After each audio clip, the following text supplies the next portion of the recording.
It's another day, it's another experiment na po mga guys. So natay prepare diri nga medyo nalumos na ni sa tubig uwan ug baha.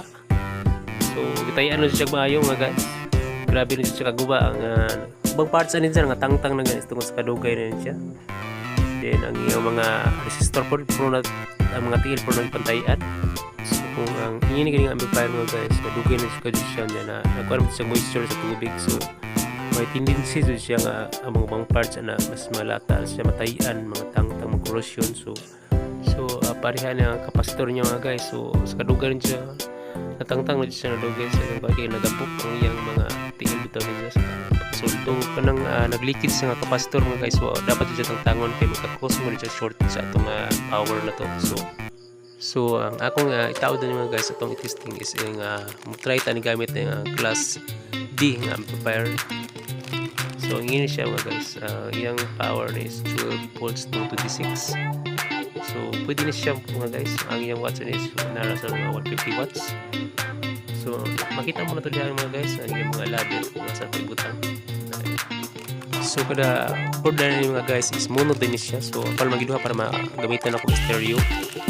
So kanila yung class D nga amplifier mga guys. So ninot na siya kay mas efficient siya kaysa ato bitong class EB itong class EB amplifier nga guys mo to itong dagko ito yung heatsink kay mo to siya nga dagko sa heatsink kay init mo to siya madugay dagko na ito dagko yung blower which is kaning class D na itong amplifier is efficient kasi yun just as mga 80 to 90% siguro yung efficiency. So dili din siya mainit mga guys. So no need din siya mga blower.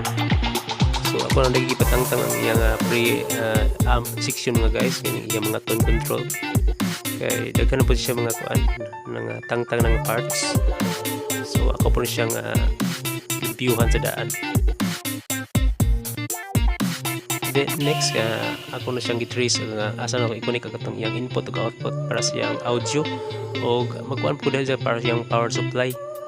So ako na siyang na-trace. So ang akong gihimo dahil mga guys is nagkuha na mag-wire na black and red para kung nasa color coded ba.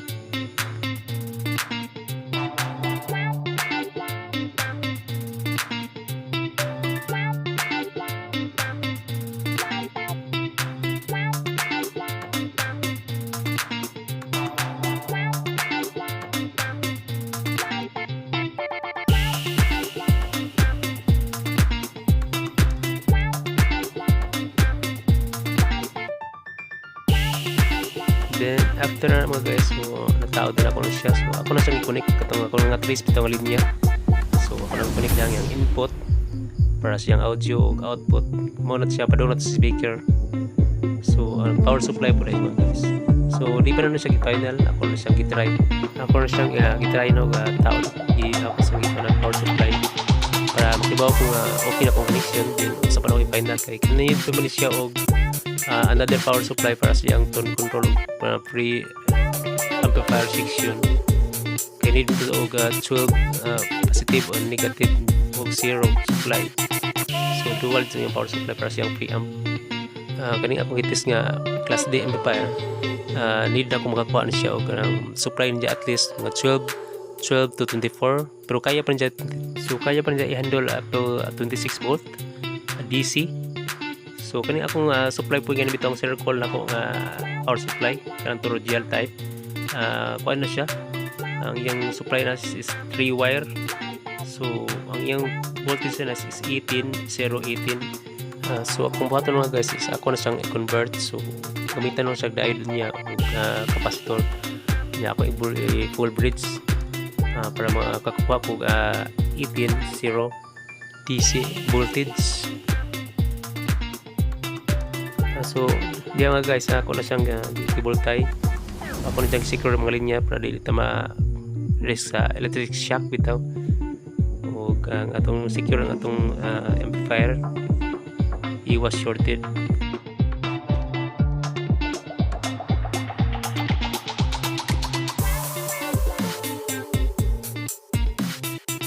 So din nila kita mga guys. So mo na akong gikuan. Nagamit na ko og diode ni para i-convert na ko from AC to DC na siya. So ang resulta is 18 volt DC na siya ang gawas.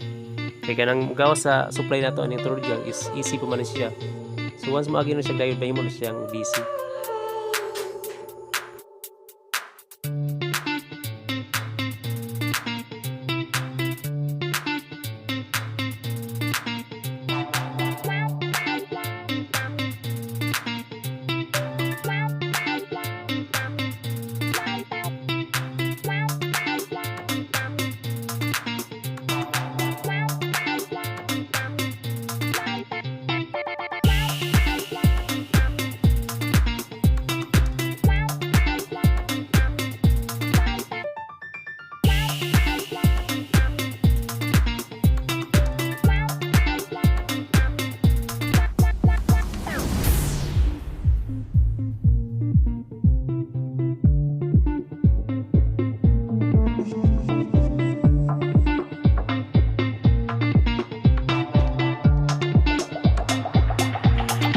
Ako na siyang gitis akong digital tester. So nakakuha ko daog 19 volt DC to sa imo usa ka siya 20 volt DC.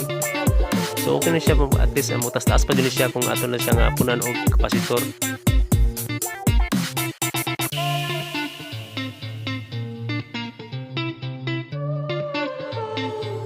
And then nagkuha rin ko kapasitor mga guys. Ako na siyang giduha ka bok, ako na siyang gi-parallel connection. So ang iya ring value ning akong kapasitor gitawod is 35 volts and then 3300 microfarad. So kanang ingin nga kapasitor mga guys nada ni sa polarity. Kana bitaw makita nyo nga stripe nga white dong ubos ana. Mo na siya negative, kana bitang black nga wire ang gitawod mo na siya negative. Then ang side na pikas at bang mo na positive din siya. Kung imo na siya mabali mga guys, mabuto lang iyang kapasitor.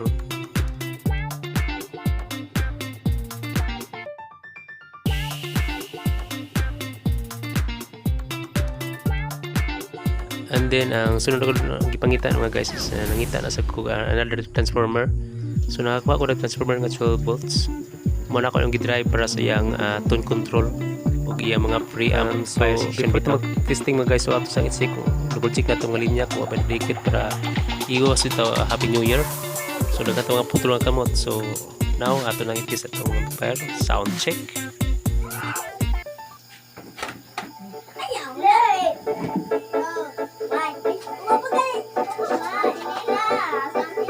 So ang gamit niya input na mga guys is ang iyang naka bluetooth mode ko ani. So bluetooth connection ako yung gamit para sa iyang audio.